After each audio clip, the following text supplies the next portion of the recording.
Tournament की ओर से आप सभी का हार्दिक स्वागत, अभिनंदन। मैं स्थानीय विद्यालय के प्रधानाचार्य आदरणीय डॉक्टर सिंह चौहान से निवेदन करूंगा कि आप आए और मंच का परिचय करवाएं।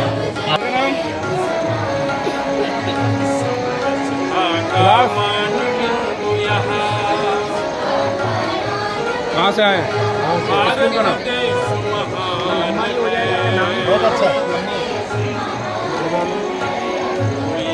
आसुलीना कौन सी कक्षा में? सब जन एक समान।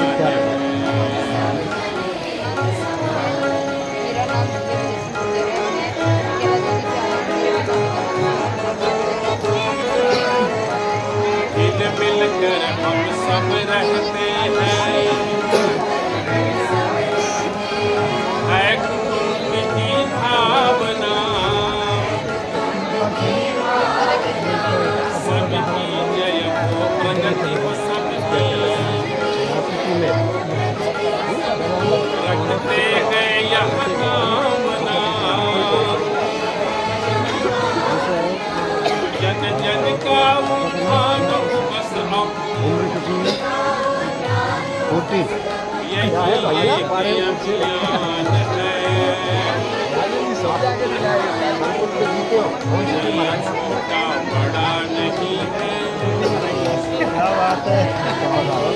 सब जन एक समान।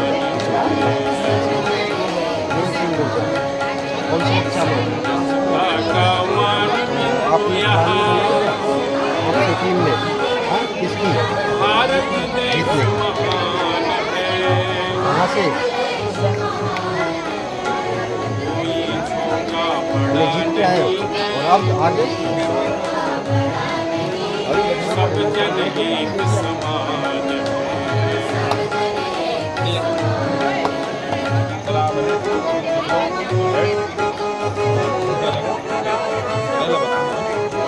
सभी स्वस्थ सभी निरोगी, सबका यह शुभ चिंतन हो, हर भूमि हो श्यामला। टॉस विन भाई कौन सी टीम है? टॉस विन भाई केला देवी। अब आपके पास ये ऑप्शन है, आपके पास ये ऑप्शन है कि आप ग्राउंड चूज कर सकते हो। रेड में ये होता है कि आपको पहला मौका दिया जाएगा वहाँ जाने कबड्डी देने का, और ग्राउंड में होता है आप पारी चूज कर सकते हो, इधर की या इधर। आप दोनों में से क्या लेना चाहोगे, रेड या ग्राउंड? रेड। अब आपके पास ऑप्शन है ग्राउंड। अब आप बताओ कौन सा ग्राउंड लेना चाहोगे? ये ग्राउंड आपका ये है आपकी कली रेड, ठीक है।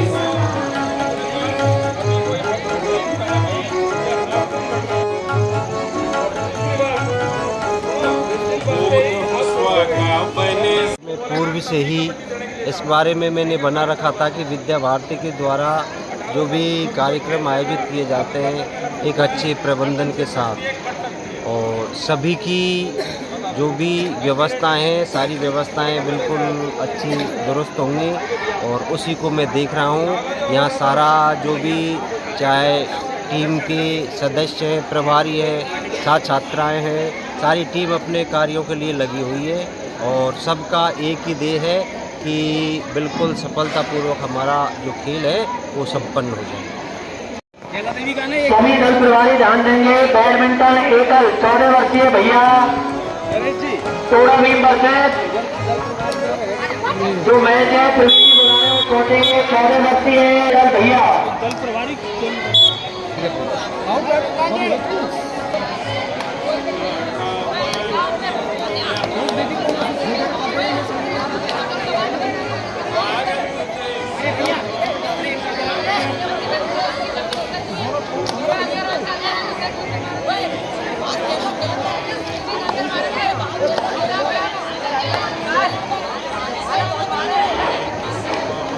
हेलो जी भैया, इन्होंने भोजन नहीं किया है, भोजन के लिए भोजन नहीं किया है, वो भोजन के लिए पहुंचे।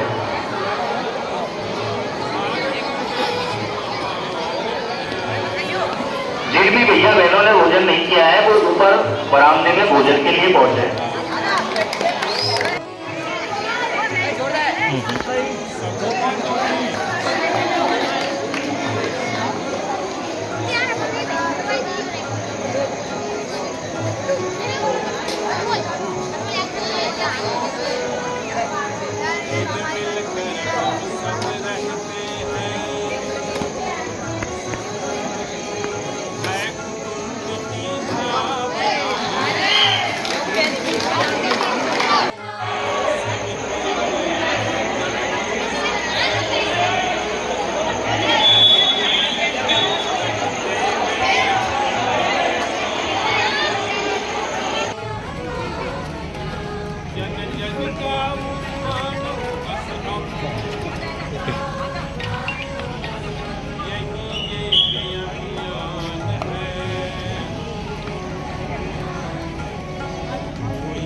सभी पधारे हुए अतिथिगण और विद्यालय के हमारे प्रधानाचार्य जी, दिलीप जी और सभी अध्यापकगण, सभी को मेरा प्रणाम।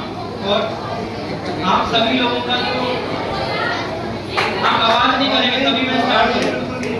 कि हम प्रार्थना सभा में कहीं भी कोई बड़ी सभा होती है तो शांत बैठते हैं। पहली चीज़ हमें सिखाई जाती है, हमें भी यही सीखी थी, आप भी यही सीखेंगे। इसकी इतनी सी अपेक्षा तो मैं रख ही सकता हूँ आप लोगों से, ठीक है? तो स्टार्ट करते हैं। सभी भैया बहनों जिन्होंने भी पार्टिसिपेट किया है, जिन्होंने भी भागीदारी करी है, अपने जो ये अपना जो स्पोर्ट्स मीट हुई है अपनी संकुल की जिला की, सभी को मेरा बहुत बहुत शुभकामनाएँ। जो भी जीते हैं, जो भी फर्स्ट आए हैं, सेकंड आए हैं, जिन्होंने स्थान प्राप्त नहीं भी किया है, उनके लिए भी फ्यूचर के लिए बहुत बहुत शुभकामनाएँ। सबसे इम्पोर्टेंट जो चीज़ है हमारे लिए, आप बच्चों के लिए, वो ये है कि आपने पार्टिसिपेट किया, आपने यहाँ अपना भागीदारी की स्पोर्ट्स में। क्योंकि जनरली आपने देखा होगा, आपके सहपाठी भी होंगे, बच्चे होंगे आपके साथ के, जो डरते हैं खेलने कूदने से, प्रतियोगिता में भाग लेने से।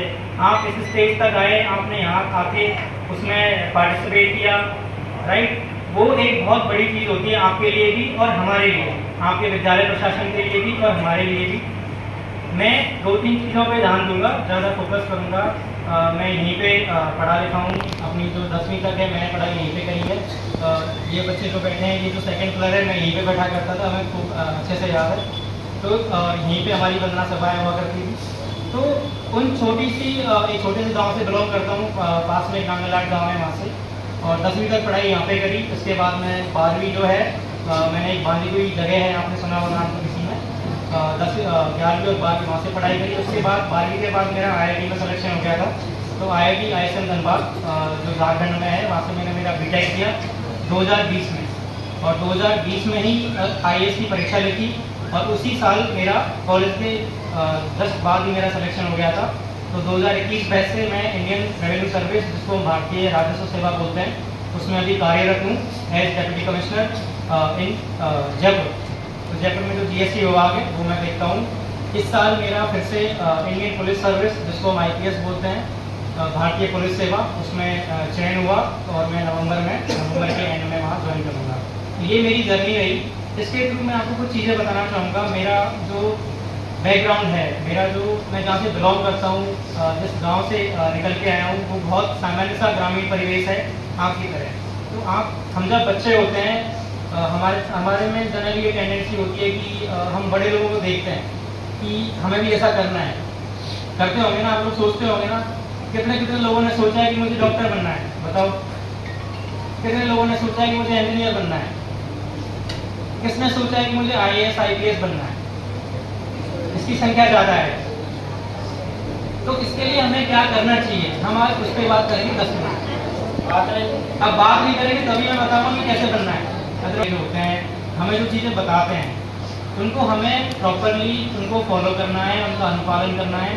जो भी शिक्षा दी जाती है आपको किसी भी आपके पर्सनल लाइफ में, आपकी पढ़ाई के मामले में, या फिर आपके आचरण के मामले में, व्यवहार के मामले में, उन चीज़ों को बहुत सीरियसली लेना है, गंभीरता से लेना है। तभी हमें आपको लगता होगा कि हम लोग जो आचार्य जी बता रहे हैं, जो गुरु जी बता रहे हैं, वो शायद सही नहीं है, मुझे अच्छा नहीं लगता ये सब करना, लेकिन वो आपकी भलाई के लिए है। ये मान के चलिए लॉन्ग टर्म में, जब लंबे टाइम में आप जाएंगे, आगे की पढ़ाई करेंगे, तो वो आपके लिए बहुत ही ज़्यादा, ये मान के चलिए, प्रभावशाली साबित होगी। जैसे कि हमारे यहाँ अध्यापक जो है आपको पढ़ाई करने के लिए बोलते हैं कि 6 घंटे पढ़ाई करो। जो 10वीं के बच्चे हैं, जो 8वीं बोर्ड होती है मेरे ख्याल से अभी आजकल, उसके जो बच्चे हैं, ये क्या है, हमें एक पढ़ाई की आदत डालती है। और वो लॉन्ग टर्म में जब हम IIT की तैयारी करते हैं, ये भी ताकि हम उस तरीके से अभी से पढ़ पाएँ। समझ में आई बात? तो ये सब चीज़ें जो हैं हमें अभी से अपने आप में डालनी है।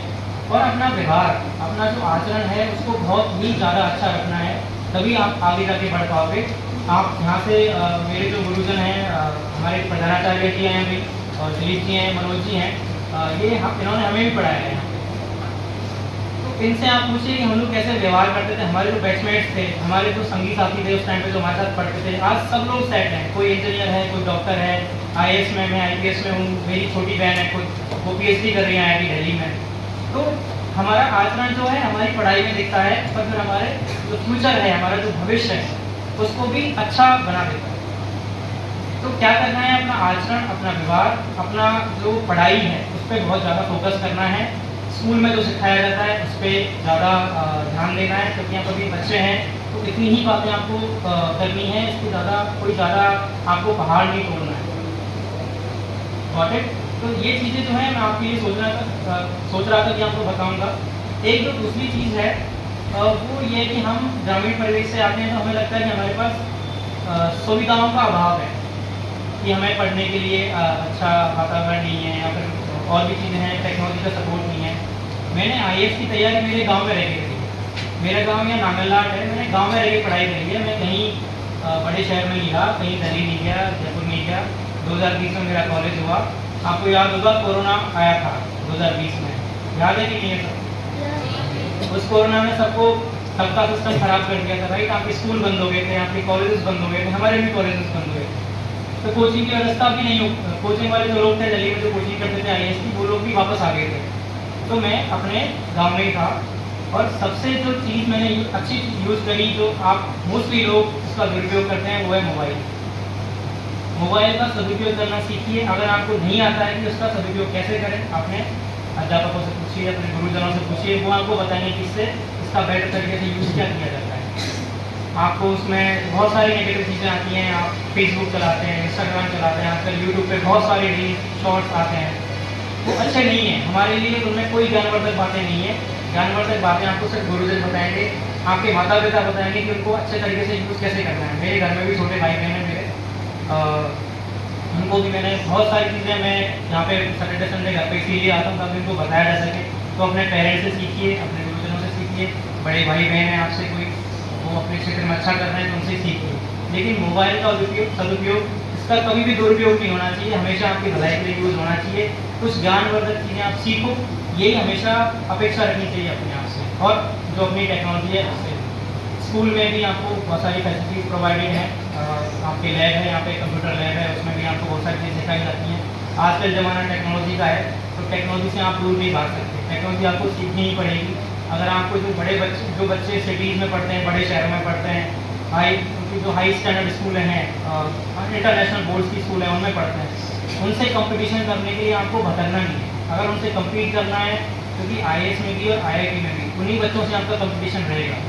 ये मान के चलिए कि जो जिस स्टैंडर्ड पे, जिस तरीके से वो लोग पढ़ाई करते हैं, उसको हमें पाने के लिए दुगनी मेहनत करनी पड़ेगी। और ये सच्चाई है, इसको बिल्कुल भी डिनाई नहीं किया जा सकता। उसके लिए आपको टेक्नोलॉजी का और अपने जो स्कूल का करिकुलम है, स्कूल में जो चीज़ सिखाई जाती है, उसको बहुत अच्छे से तरीके से उसको फॉलो करना है, तभी आप उनको आउट कम्पीट कर पाएंगे, उनको प्रतिस्पर्धा दे पाएंगे। तो टेक्नोलॉजी जो है इसका थोड़ा सा अच्छे से यूज़ कीजिए। और जो एक्स्ट्रा करिकुलर एक्टिविटीज़ हैं, जनरली हमारे बीच में बच्चे होते हैं, आप तो बहुत अच्छे हैं इसलिए यहाँ पे पार्टिसिपेट कर पाए हैं, स्पोर्ट्स में पार्टिसिपेट कर रहे हैं। कुछ बच्चे ऐसे होते हैं जो बहुत ही अपने आप में रहते हैं, वो कहीं किसी से बात नहीं करते ज़्यादा, एवन क्लास में क्वेश्चन भी नहीं पूछते हैं। ये चीज़ें जो हैं अपने आप में डेवलप करनी पड़ेगी, हमें थोड़ा सा आउट स्पोकन बनना पड़ेगा, और जो है एक्स्ट्रा करिकुलर एक्टिविटीज़ में भी अपने आप को पार्टिसिपेट करना पड़ेगा।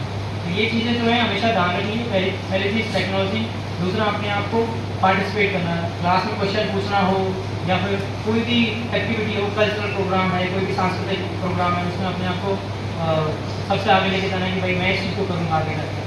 तो टेक्नोलॉजी, कल्चरल प्रोग्राम्स, स्पोर्ट्स आपकी नीड जो है, और अपना आचरण व्यवहार इसको बहुत अच्छे से रखिए, तो आप आगे जाके डेफिनेटली, मैं बिल्कुल इसको 100% कॉन्फिडेंस के साथ कह सकता हूँ कि आदर्श विद्या मंदिर में पढ़ा हुआ छात्र कहीं नहीं रुकता है। हमने भी देखा है, हमारे जो सीनियर्स थे, हमारे जो पहले निकल के गए यहाँ से, हमारे जूनियर्स जो रहे हैं, वो अब अपनी लाइफ में बहुत अच्छा कर रहे हैं। लेकिन उनमें एक जो कॉमन बात थी, जो बहुत महत्वपूर्ण बात थी, वो ये है कि वो डिसिप्लिन थे, उनमें अनुशासन था, मेहनत करी उन्होंने बहुत ज़्यादा, और अपने जो आचरण था, व्यवहार था, स्कूल में भी और घर में भी, वो बहुत अच्छे से रहा। आपको बात करना आना चाहिए। मैंने देखा कि यहाँ पे अभी 2-3 बच्चे जो थे, यहाँ पे जो अध्यापक अभी संचालन कर रहे थे मंच का, उनसे आर्ग्यूमेंट कर रहे थे यहाँ पे आके, वो अच्छा नहीं है। उसमें और भी अपने ऐसा नहीं कि रेस्पेक्टफुली बात करनी है, सम्मानजनक बात करनी है, किसी से भी बात करो, अच्छे से बात करो कि गुरु जी मेरा ये इशू है, ये मेरा प्रॉब्लम है, इसको कैसे सॉल्व करूँ, मतलब ये इशू आ गया है, ऐसे बात करनी चाहिए। आर्ग्यूमेंट नहीं करना चाहिए, बहसबाजी नहीं करनी है, बस आपको सिखाने के लिए। समझ में आ गई चीज़ें? तो ये चीज़ें जो है मैं आपको बताना चाह रहा था कि ये फॉलो करो, और हमारे ग्रामीण परिवेश के बच्चों में वो पोटेंशियल है, स्पेशली आदर्श विद्या मंदिर के बच्चों में, कि वो लाइफ में ज़िंदगी में बहुत आगे जाते हैं, बहुत आगे सीखते हैं चीज़ों को। IIT हो या IAS हो, मेरे साथ के बहुत सारे लोग हैं जो IAS में IPS में हैं मेरे साथ, वो आदर्श विद्या मंदिर के छात्र हैं। IIT में तो बहुत लोग रहे हैं, कुछ लोग ऐसे हैं जिन्होंने अपनी बड़ी बड़ी कंपनी स्टैब्लिश कर रखी हैं, उन लोगों को नौकरी दे रहे हैं। तो ऐसा विजन रखिए, ऐसा सोचिए अपने आप के साथ, और अपनी फैमिली के लिए, प्रोफेशनल के लिए, अपने विद्यालय के लिए। तो इसी के साथ मैं सभी का बहुत बहुत धन्यवाद प्रकट करता हूँ, स्पेशली आप बच्चों का जो यहाँ पे आए बहुत दूर दूर से, मंडरायल से, नागोत्री से, सपोर्टा से, कैला से भी, तो इतने दूर से यहाँ आके पार्टिसिपेट करना बहुत अपने आप में बहुत बड़ी चीज़ होती है। तो इसके लिए पहली चीज़ अपने आप के लिए तालियां बजाइए एक बार। इसी के साथ मैं विद्यालय प्रशासन का भी बहुत बहुत धन्यवाद देता हूँ, उन्होंने कोई बड़ी जो एक स्पोर्ट्स अपनी मीट है उसको ऑर्गेनाइज करवाया बड़ी स्मूथली, और मैं उनको आगे के लिए बहुत बहुत शुभकामनाएं देता हूँ।